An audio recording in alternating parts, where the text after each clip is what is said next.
On the day of the wedding, I heard my triumphant mother-in-law's voice on the phone. No one was sitting in the groom's family section. Aren't you ashamed? Do you regret treating me with contempt? My mother-in-law's pride lasted only 20 seconds. My name is Leah. I was born on a farm and raised on wheat. I'm also a 28-year-old office worker who loves bread more than side dishes. I used to be a track and field athlete until college, so it was fine back then. But now that I work in an office, eating too much bread leads to excessive calories. Before I knew it, my stomach had gotten so heavy it was weighing down my pants, and when I realized it, I shuddered in horror. It's bad indeed. I decided to start going to the gym after work. I met Aiden, who is soon to be married, at that gym. He was born and raised in New York City, working for a famous company. We became friendly, running side by side on the treadmill. We'd been dating for 2 years with no major fights, and I accepted his proposal without hesitation. I thought we would be a peaceful couple even after marriage. However, there was one person who showed a strong aversion to our marriage, his mother, who was going to become my mother-in-law. What? Are you from a farming family? After we got engaged, when we went to visit his parents, my mother-in-law made it clear she didn't like me. That's great, because I can't drink alcohol, but I'm a sucker for bread. My ambition is to one day have my own farm and grow delicious wheat. In contrast to my mother-in-law, my father-in-law was all smiles and shared his wonderful dreams with us. Dad was born and raised in the city, so he has a strong yearning for the countryside. By the way, what's your father-in-law's #1 topping for bread? Can I start with a top 10? Sure. Hey now, it's going to be tomorrow. Although he laughed it off, my father-in-law seemed to be enjoying himself. When I asked for just the top one, it turned out to be roast beef. I feel like I can get along well with my father-in-law. It's great that you, Aiden, found such a wonderful wife. Yes, it is. My mother-in-law looks me up and down. I'm a bit worried about whether you, a girl from the countryside, will be able to fit in with us city folks who were born and raised here in the city. Huh? I rolled my eyes at the sudden and impolite remark. My mother-in-law continued to make further disparaging remarks about me. Listen, I know your family is from the countryside, but don't you know to make appointments before meeting people? And bringing dirt-covered vegetables and showing up unannounced is embarrassing, so don't do it. Mom! Aiden looked shocked too as he watched his mother. His father froze with his coffee cup, surprised by what was happening. Even so, his mother didn't stop. Education for children starts before kindergarten. If you're raised like you were in the environment where you grew up, you won't fit in the city. Don't embarrass my son or us. Hey, what the hell are you saying? My father-in-law comes to his senses and hurriedly blames my mother-in-law. But my mother-in-law smiled at me. I am concerned about you as a woman. Can a simple and easygoing girl like you really fit in with our family, who have been living in the city for generations? And won't it be better for you to go back to the countryside and find a man who suits you rather than going through the hardship of living in the city? Well, someone who can make snide remarks to a person they just met while keeping such a refined smile definitely doesn't exist in the countryside. Actually, I don't think they exist even in the city. Even Aiden is taken aback by his mother's words. Mom, that's really disrespectful to Leah and her parents. We were just born and raised in New York City. We're not some fancy family or anything. And Leah has been living in the city for 10 years now, working as a successful office worker. There's really nothing to worry about. I don't know. He tried to remain as calm as possible, but my mother-in-law snickered anyway. When Aiden's temple began to throb, my father-in-law slapped the bread on the table in frustration. Yes, that's enough. I'm sorry, Leia. Mom is just a worrier. She doesn't mean to offend you. So whenever you have a problem, you can always count on us. As a parent, I'm here to help. Yes. I'm glad my father-in-law said that. But the whole time, his wife is giving me these looks full of malice and hatred. I couldn't help but let out a sigh at the thought of the challenges ahead in our married life, but I quickly swallowed it down. After reporting to my parents, we started preparing for the wedding. Since many of my friends had already gotten married, I had some ideas about what kind of ceremony I wanted, but there was always something getting in the way. That something was my mother-in-law. First, she begged to come with us to see wedding dresses. Although Aiden refused, she showed up anyway and followed us to the bridal shop near our train station. And every time I tried on a dress, she made remarks like, "You look too rural, so the dress doesn't suit you," and the like. What kind of face is that? "I think I would look better in that dress than you. Let me try it on for a moment." I said something that was not even remotely funny, and it perplexed the coordinators. He had reached his limit and forcibly made me leave the store. That day turned into a battle of apologies with the coordinators, and we didn't even have time to try on any clothes. My mood was rock bottom. But I felt worse for him with his insane mother. She didn't just interfere with the wedding dress. She even tried to cancel the colored dress, saying that a country girl didn't need to change clothes, and took it upon herself to include a performance from her hula dance circle without our consent in the wedding program. It was as if she thought that a country girl like me didn't have any sense of style or class. She insisted on giving an excessive number of wedding favors, saying it was expected at city weddings, and even changed the venue's gift policy without informing us. I was at my limit. I was really looking forward to our wedding, but the preparations had become a total nightmare. We were causing trouble for the venue, and my partner was getting irritated by the day. It was clear that if we continued like this, it would only lead to disaster for both of us. I didn't want to break up with Aiden or cave to my mother-in-law's demands. I talked to him seriously about how to handle things going forward, and made a point to ignore my mother-in-law's negative behavior. Then suddenly, my mother-in-law's persistent attacks stopped. Perhaps she got bored because I remained expressionless no matter what she did. Just when I started to feel relieved and a little sorry for her, my father-in-law came to see me. He seemed hesitant, but eventually told me what was going on. My wife was crying, saying that you, Leia, were bullying her. Here we go again. I slumped my shoulders, feeling disheartened by my father-in-law's words. Aiden and I explained the truth to him, both feeling equally disappointed. As my father-in-law learned of what my mother-in-law had done, his face grew darker and darker. We're both sorry. To tell you the truth, my wife even suggested canceling her attendance on the day of the wedding. I thought that would be a bad idea, so I came here to secretly talk to you both. Huh? She not only lied to my father-in-law, but also planned such an unreasonable thing. Apparently, Mother wants to make a silent protest to those around her by having the groom's parents absent, saying it's a result of the bride brainwashing her son. She's even encouraging my other children to not attend. What? Even my sister and brother? My husband's eyes widened. She's probably telling everyone, including my husband's siblings, all kinds of nasty things about me. Ugh, my stomach is in knots. I understand that she doesn't like having a rural bride, but doesn't she realize how much shame her son would feel if she did something like that? Can't she see how sad it makes me feel? Mom doesn't have to come anymore. My husband muttered with a face that had turned white as a sheet.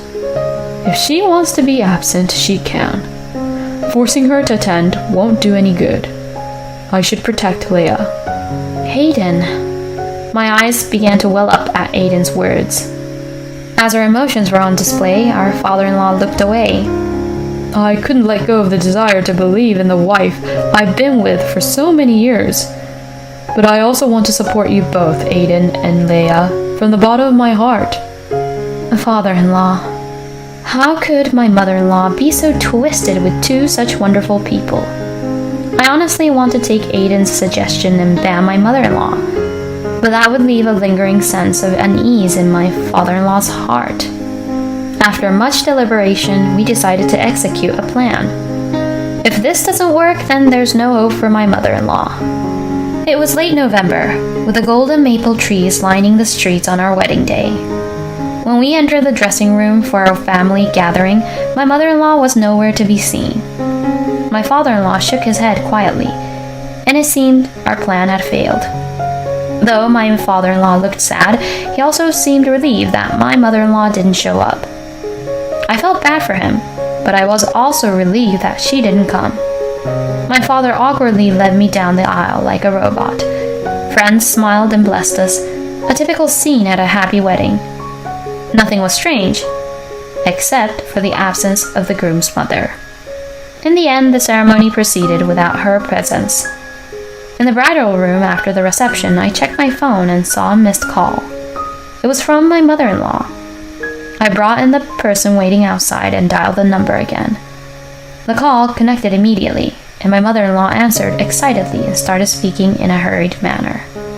"Oh, Leia, aren't you in the middle of the ceremony? The bride has plenty of time to answer her phone. Ha ha ha ha." Mother-in-law. Hey, isn't it a surprise that my husband and children didn't show up? You must be in trouble, right? Isn't it embarrassing that no one is sitting at the groom's family seats? Do you regret disrespecting me? Ha ha ha. I bet you thought you were forgiven because I've been quiet, huh? Too bad. I, my husband, and my children don't accept someone like you. A country bumpkin. We all hate the idea of becoming relatives with a monkey-brained daughter-in-law like you. Take that! Ha ha ha ha! My mother-in-law, now convinced of her victory, cackled with laughter. What a foolish person she is. Then I turned to the person next to me, who was looking down, and said, "I beg your pardon, father-in-law." Huh? My mother-in-law's high-pitched laugh stopped. Yeah, what about me? What? Huh? Oh, Joe? But I thought you weren't coming today, huh? The appearance of a person who shouldn't be there made my mother-in-law flustered. How could any parent boycott their son's wedding? You're the only person I know who is that insane. Huh? The only one who hasn't come is you, Emma. Huh? Why? What? No way, right? Leah wouldn't lie like you. Even our children are here, wishing for Aiden's happiness. I trusted you. It's a shame. Let's talk about this later. Wait, what does that mean? My father-in-law hung up the phone, rejecting my agitated mother-in-law. Leah, I apologize for dragging you into this situation, especially on your special day. As if to console my father-in-law, who bowed deeply, I quietly patted his hunched back. Our plan wasn't anything insignificant. It simply involved my father-in-law not disclosing to my mother-in-law that he had learned the truth from us. Leading up to the wedding day, he played along with my mother-in-law and even encouraged her to reconsider her actions. Our hope was that if she had a change of heart before the wedding, we would forgive her. If not, we would keep it a secret from her that my father-in-law and others would be attending the wedding. That's all there was to it. Until the day of the wedding, my father-in-law appeared to be holding out hope for a change of heart from my mother-in-law. However, she continued to fabricate lies about me, and it seemed like she hadn't changed her mind at all. In fact, she was so unpleasant that my father-in-law ultimately gave up on the idea of inviting her to the wedding, realizing that it would cause a huge disturbance. Naturally, my sister-in-law and brother-in-law were already in agreement with this decision.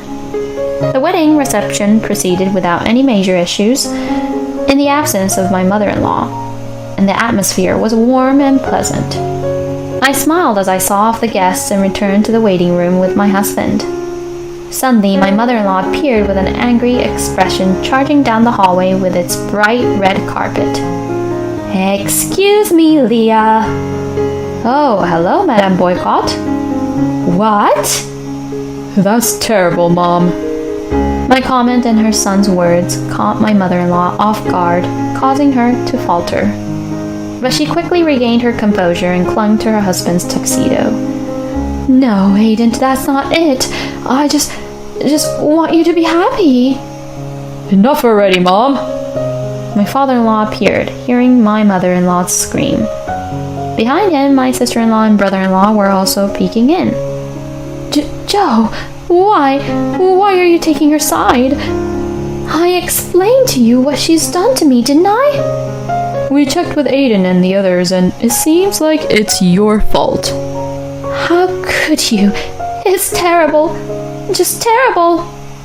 I watched as my mother-in-law crumpled to the floor, crying like a victim, while her husband looked down on her with disdain. You got what you deserved. You're lucky you were able to boycott my wedding, just like you wanted. No, that's not it. Then what is it? I mean, it's to make you realize. Yes, that's right. Everyone must have thought it was weird to have a wedding without the groom's mother. And they probably noticed that there was a problem with the bride. Yeah, that's why I explained everything properly, right? Huh? The groom's mother boycotted her son's wedding because she didn't like her daughter-in-law who came from a farming family. Huh? Everyone was disgusted and sympathized with Leah. Huh? But it was cool. He declared, I will definitely protect the bride. Hey, wait a second. What's with you guys? You've been acting like I'm the villain.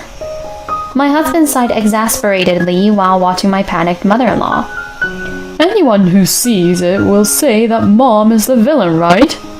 Huh? Yeah, she's the villain. My father-in-law nodded in agreement. Why would you even say something like that, Joe? It's all because of this woman. This woman deceived not only Aiden, but even you, Joe, and made me an outcast. Are you still talking about such foolish things? Even my gentle father-in-law was exasperated by his wife's terrible lack of grace.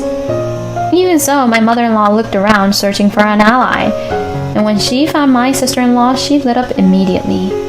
Sophie, you also have children, so you understand how a mother feels, right? You want your children to be happy, right? Of course. Right? That's why I'll make sure my children won't marry into a family with a trashy mother-in-law like you.